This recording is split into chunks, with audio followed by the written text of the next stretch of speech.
13th final round, we're back with the main man, Buddy McGirt. I always like chatting to Buddy because I know we're going to get technical. We were speaking to Roy Jones Jr. last week. You and him came up in a conversation about how fighters nowadays, Roy says, I said to Roy, I said, no one talked about Floyd Mayweather when you was the pound-for-pound king. I know people talked about you after you stepped to one side, and he said he thinks that since him, that fighters don't use their footwork or their legs like they should do. He's right. He's 100% right.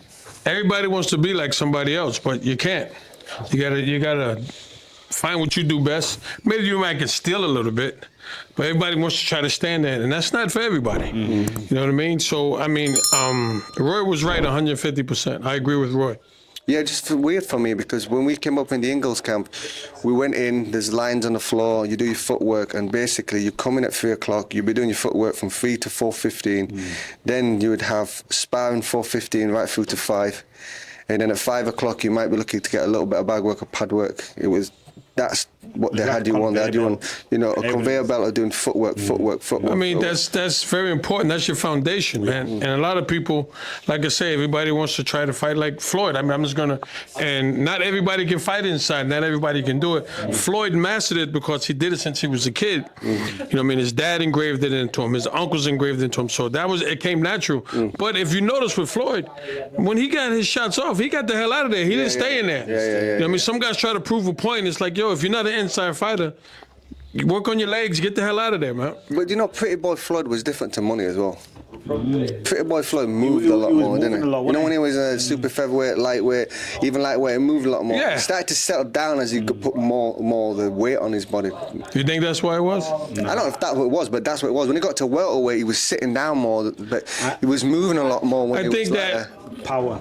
Not even power. I think that the opposition, he was able to do that. Yeah. You know, when he fought certain guys at certain times, he was able to do that with certain guys. You know, now when he fought Cotto, he used his legs a lot. You know, he didn't sit inside with Cotto much. You know what I mean? So it all depends on the opposition. He moved up, and some guys didn't. They weren't a threat, so he didn't have to move. I know exactly what you're saying, yeah. I think with the Cotto will give him a good fight as well. Yes. Cotto's the one that stands out, but really give him a good fight. And Oscar did too now. Yeah. I thought Oscar won the fight, personally. And I mean, Oscar wasn't Oscar anymore. Yeah. I had Oscar winning that fight. Good fight. That was close fight, but I had Oscar winning it by a round. What about Canelo? Yeah, he got Canelo at the right time, didn't he? Yeah, he caught him at the right time. Yeah. Canelo was he couldn't go when he was barely. It would have been harder. Well, Canelo got a lot bigger after that. Yeah. But that's where he got bigger, smarter, older, and better. Yeah. He got better. And look how Canelo adapted a lot of what Floyd did. I know. He done a lot from Floyd in that fight. Yeah. Well, you know, some fights, whether it's a loss, makes you a better fighter. Yes. You know, sometimes a guy needs that loss to better himself. To better himself, to see what what I got away with it for this long, but now I can't. Now I got to change. I got to do something different. And since then, Canelo's been on the tear. Instead of losing, it's learning, right? That's what it's all about. But today, fighters are afraid to lose that because they think it's the end of the world when it's not. But you know, that's what the sport's turned into now. When you was coming up, did you tell us? Did you ever worry about it? No. I mean, nobody wants to lose. Yeah. But when I was fighting, the best fought the best. I mean, there was no, I'm going to dodge this guy, I'm going to give this guy step aside money. No. You had to fight. TV said you had to fight that guy. The organization said you had to fight that guy. You fought him. That's why I'm glad the WBO's doing what they're doing now. You want to fight? No. Okay, you're out. Boom. You know what I mean? That's what they got to start back doing. They're not doing that no more. They're letting the fighters dictate to them what's going to happen. To TV and all that. And it's like, yo, if you're the best and you consider yourself the best, then fight the best. If you lose, you have a rematch. But at least they can say, yo, he fought the best. Money rules. True. Money rules. Do you think boxing's in a better place now than it was back then? No. It's different. No, it's not even. It's not a sport anymore. It's a business now. You know what I mean? It's a business now. You know what I mean? I mean, there's a lot of money, and I'm happy for the guys that are making all that money, but fight somebody. You know what I mean? Fight the best. Work for it, innit? You're not working for it. Exactly. You know, fight the best. You know what I mean? I mean, it took Crawford and Spence to get a long time to get made, but when they got made, it was a hell of a fight. I mean, let me rephrase that. Let me back up. It was one-sided fight. You know what I mean? I know what you're saying, though. But I know what you're saying. Errol didn't have to fight him. Yeah. But Errol, I take my hat off to Errol because he said, I'll fight him. He stepped up to the plate.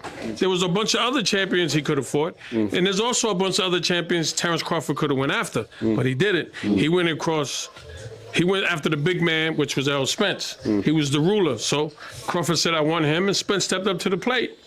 I mean, that's what boxing needs, more guys like Errol Spence and Terrence Crawford to step up to the plate and fight the best. It's funny because now Terrence Crawford would be called like an old school way of thinking fighter, but really it shouldn't be an old school. That's just the way it should be.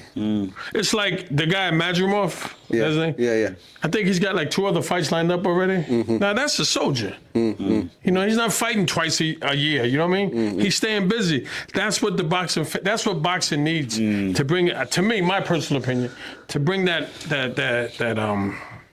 attention back, the real boxing fans. You know what I mean? I mean, it's a shame that now the boxing fans are going to YouTubers. I mean, that's killing the sport. I mean, I don't know his name. Paul, is it? Jake Paul. Jake Paul. He's bringing a lot of money to the table. He's doing a lot for I hear he's doing a lot for the fighters in Puerto Rico, which is great. You know what I mean? But don't get away from, I mean, the roots. Well, what I've heard from the Vine, that Riyadh have offered Mike Tyson $70 million to knock out Jake Paul for a rematch, knock him out properly. I've seen it. We're not going to talk about There's this. rubbish in there. Hey, you can talk about what that. What do you think? You're like me, but Next question. Next question. All right. Yeah, we're not going to talk about that. Yeah. We all, like, I didn't really watch the first fight, but we all know it was. I think Mike went in there, he had fun, choreographed. did what he had to do, and that's it. Yeah. I think it was pretty much scripted what should happen. Personally. You know what I mean? Let's move on. We'll talk about But do you think what Turkey's trying to do is better for the sport? Because it's a hard job. He's trying to get the best to fight the best, and he's putting a lot of money on the table. Yeah. You know what I mean? So, I mean, hopefully the promoters here catch on and do the same thing. I think he wants to try and get it back to where it's how it used to be. You think so? Good luck with that. Yeah, good luck with that. But that's what he's trying to do. He's trying to get less belts out there and trying to bring it backwards. Do you know what I mean? I don't know. Personally, more belts, more opportunities for fighters, more paydays. So there's that argument. The other argument is that we want one champion, though, right? Yeah, I make it more competitive. So you know who the champion is. Yeah, but then that means you got to wait a long time for your shot. Well, you don't have to wait if the best fight. If people do what the WBO's doing now, best fight the best. You're number one. You got to fight. Oh, I want to wait. Okay, you know what? Then we're going to drop you. Bam. End of story. And I think that's what the other organizations should do, man. And this way, give the guys who rank 5 or 6. That might not. You got guys that rank 5 for years, never get that shot. Yeah. Because everyone's jumping around fighting this, that, and third. Even guys ranked number 3 not getting the shot sometimes. And that's not fair, man. It's political, isn't it? Yeah. It's the politics sometimes. But this is why fighters. The one thing that Jake Paul is doing, the only credit I will give him, what he's doing is he's telling. The system's always been go amateurs, go pros, get a promoter, get a manager, get a trainer. He's saying, listen, there's another way with social media. Promote yourself, get a lawyer, get a good trainer, cut a lot of them people out. You can. That's what happens when they do that. You don't get the best fighting the best. You reckon? I know. It's a fact. I mean, I'm not. It's just a fact. When guys try to do it on their own, they get advisors, but they don't fight the best because they're in control. They don't have a promoter saying, listen, you got to fight this guy. They don't have that. I hear you. They need a promoter say, listen, you got to fight this guy, man. This guy has been number 1 for a year. Yeah. You know what I mean? Fight him. Yeah. Nah, I can make more money fighting this guy because of he's got a big social media following. It's like I said, it's not a sport anymore. It's a business, and and it's a shame because there's so many young, talented fighters out there that are not getting that opportunity, male and female. I'm going to say both, male and female. There's so many of them, man, and I see them in the gyms, and I see them working, trying to get that opportunity, and it just passes them by, man. And and me being an ex-fighter. It's like, damn, I feel bad for them because I know some guys and some ladies that deserve that title fight, but they're not getting it. What can they do to help themselves though? Or is it just the system? It's the system. It's the system. How it is. The management and stuff. It's the system. That's where what I was trying to say about applying a little bit of pressure on social media, so calling people out. Like, why You call people out, but today in boxing, when some guys want to manage fighters, they ask the fighter, how many followers? Let me see your Instagram. Let me see how many followers you got. And then they say, yay or nay. Not if you can fight or not, but how many followers you got. That's what it's all about now. Yeah. I mean, it's helping some fighters. Don't get me wrong. It's helping some fighters, get that opportunity. You know what I mean? But then again, you might have a guy who can fight his ass off, but then you got people out there who don't really know boxing that are not following this guy. And it's like, yo, this guy can fight, man. But a lot of people don't follow him, so he doesn't get that opportunity. But you get a guy that has, say, 20,000 followers and can't spell fight. They're going to take him and put him on. Yeah, because it's the business side of it. Yeah, exactly. Yeah, the marketing side of it.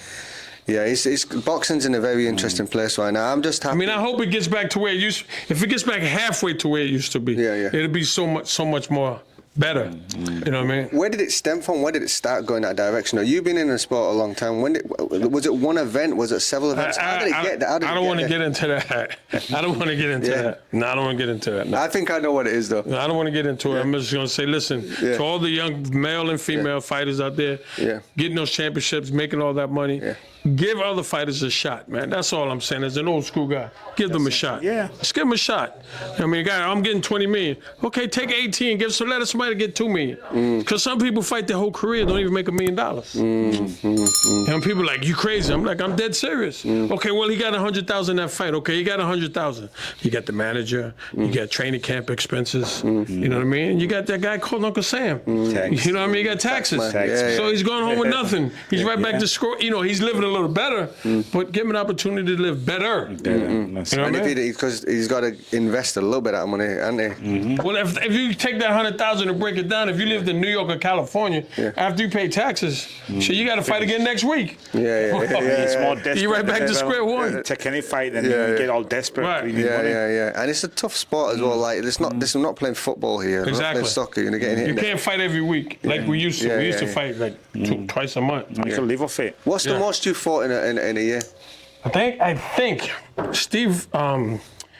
Steve Kim told me, I think I fought like 8 times. Wow. In a year. Wow. I mean, I wasn't making a whole lot of money, but I was eating. You know what I mean? And we had TV, you know what I mean? I was promoted by Madison Square Garden, and they used to do 2 shows a month. Every 2 weeks they did a boxing show. So I was signed with them, so sometimes I fight twice a month. I fight once this month, twice that next month, once that month. I stayed busy. That's good. Right? That's what you need. I had to eat. Yeah, you was one hell of a fighter. Thank you. A lot of people know you just as a trainer, but I know you as a fighter. I watched you fight as a fighter, and I really appreciated. Thank you. I appreciate it. Your ability. You know what I mean? I always knew you would be a good trainer as well. I find it fascinating when you're in the corner because you say very little, but the chemistry between you and the fighter it says volumes. Thank you. And Appreciate it. That has to happen in the corner, right? You only got a minute. Yeah. That's it. It's not even that when they sit down, is it? But you got to make the fighter make that minute feel like it's 2 minutes. Yeah. So you can't panic unless if it's late in the fight and it's kind of close. And sometimes you gotta get in their butt. You gotta use a little vulgarity. You know what I mean? They like that fire under their body. What kind of things did you say to Gatti in them fights? I didn't have to curse with him. I just had to keep him calm, locked in. Right. You see, I tell fighters this, and some look at me like I'm crazy. I say, the easier it gets, the more focused you got to be. Because it starts getting easy, then you get lax, and bing, you get caught. Complacent. So if you're getting off on the guy, that's when you got to be more focused. Because that's when you can get caught with some dumb shit. That's a dangerous time. That is. Yeah. Because the second fight was very disciplined in that fight. And the third one, when he broke his hand. Yeah. When he broke his hand, he went into the fight with his hand fractured. Yeah. And he broke it, made it worse. But when he came back to the corner, I didn't even mention the right hand. I didn't say, how's your hand? I didn't say anything about the hand. I said everything else. But you knew. I knew because he said something after the second fight. Because he broke his hand in the second round in the second fight. And he says, my adrenaline started flowing. I just kept punching. So in the third fight, when it happened, I said, "But just let him get through this round. His adrenaline will start flowing, and he'll start throwing it again." And that's what happened. There was amazing fights. Wow. There were some amazing fights. So you got to pay attention sometimes. You know. Listen, we're gonna let him go, but we Listen, I'm gonna let everyone know that 13th and final round ose me a hat. They've been owing me a hat Get for. my hat. you guys sent DMs. I told them I'm a size 8, and they laughed at me. we gotta custom. We gotta get what color custom again? made. I don't care blue if you got it. Or But if red, not, I take or red or white. So you know. Don't matter. It don't matter. Okay. Size Well, 8. Size 8. You're my witness. Yep. We're gonna DM you, right? You're gonna send us the Now address. he said my head don't look big. Take off your hat. Take off your hat. All right, I'm okay, gonna tell take him. my hat. Now watch this. Yeah, it's big. Wow. Wow. That don't look that big. though. Man, she's laughing. She's laughing too hard. Gee. Listen, soldier. Don't offend him. Before you go, just do one thing. 13th and final. Hold up. Can I say one thing to Roy Jones? Yeah, Yeah, you do can it, go on. do it. Hey, Roy. No, get in there. Yeah, okay, let's go. Just Hey, get to Roy. it. Roy. You my man. I love you. You invited me to your house. You treated me like a king. But I beat you in pool. Pool. Wow. You know how I beat him? Tell me. He hit the 8-ball in. Who was winning though? He was kicking my butt, but he knocked in the 8-ball. Ah, well, there you go. know then. what? So let me tell you what he did. He goes, "We got to run it back." Yeah, that's Yeah. All I did was break. After that, I didn't touch it no more. Gee. Roy, he's coming Hey. for the rematch. There you go. Coming Hey, Roy, I'm a mandatory now. It's been a long time. I'm the mandatory, number one. It's going to purse bids for the pool game. If it goes one-on-one, we gotta have a trilogy. Yep. There you go. Wanna see No, it? the second game, he killed me, man. Wow. Yeah, He's but good. I got robbed. You robbed me. It was in your house, so I gave you home field advantage. Hey, Roy, much love, man. You my man. You know that. Respect, Roy. 13th and final round. Hit the button so you can find out what's cracking, man.